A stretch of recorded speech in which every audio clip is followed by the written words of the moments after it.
Actually, my dad was a truck driver, so I was raised around trucking my whole life. You have any stories of going into the truck with your dad on a trip? Oh, yeah. It was always I always got to go in the summer for 1 week and always to places I'd never been as far as, like, I always thought Kansas was fun and Texas. What were you He delivering? hauled grain he was a grain hopper, so the grain going into the elevators, it was we sang, we talked a lot. I always thought it was kind of fun to, like, take a nap when the truck was going. I don't know why. My dad had a love for it, and he actually drove a truck since he was 16 years old and retired.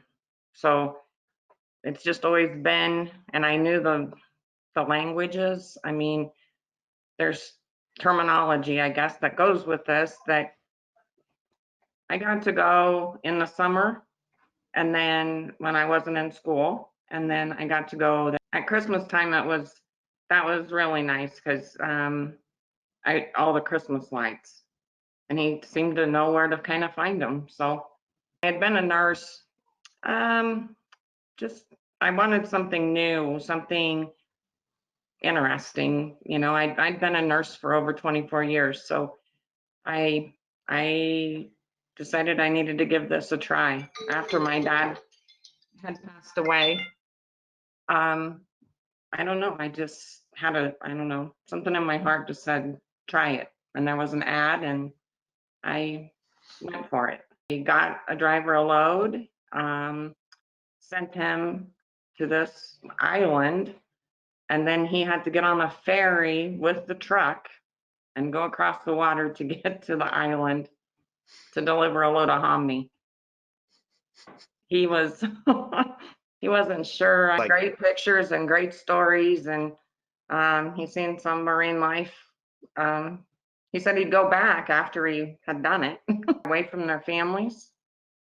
Um, it's long days. It can be very hard work, and you got to try to help them where you can help them, and try to make life as easy as you can. I spend mm, probably 7.5 hours a day on the phone. In a given day, it can be anywhere from 150 to 250 phone calls a day. All I get calls, I get calls and I receive calls from, or receive and make phone calls to nearly every state, depending on where my trucks are and where I need to load them. The longest I've ever had anybody stuck was 1 week in Wyoming. I had a driver in Cheyenne trying to get back to Nebraska, and it was snow blizzard.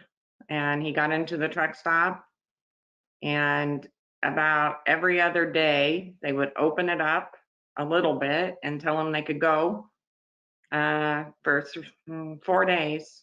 He didn't make it out of the driveway. He had to turn around and go back because they closed down the interstate. So he spent a week in Cheyenne trying to get back to Nebraska. Just talked to him. We then, of course, we have our fuel cards. So um, you put some money, you make sure they have money so they can go in and get food, take care of their necessities as best you can. Several times I have drivers call me and they've got a cold and what do I do? Or they have an earache and what do I do? Or something's not feeling right. And then I've helped them, like if my grandson's around, but he could see what my computer, and he's very intrigued with the software we have because I can actually see exactly where my trucks are. I can see out their front window, not them. I can't see the driver, but I can see out their front window. He's very intrigued by that. Yes, I do too. I think truck drivers are some of the most genuine people out there. Um, for the most part, they're easy to work with. I find the job very rewarding in that you always feel like you have a friend. They're always there for you.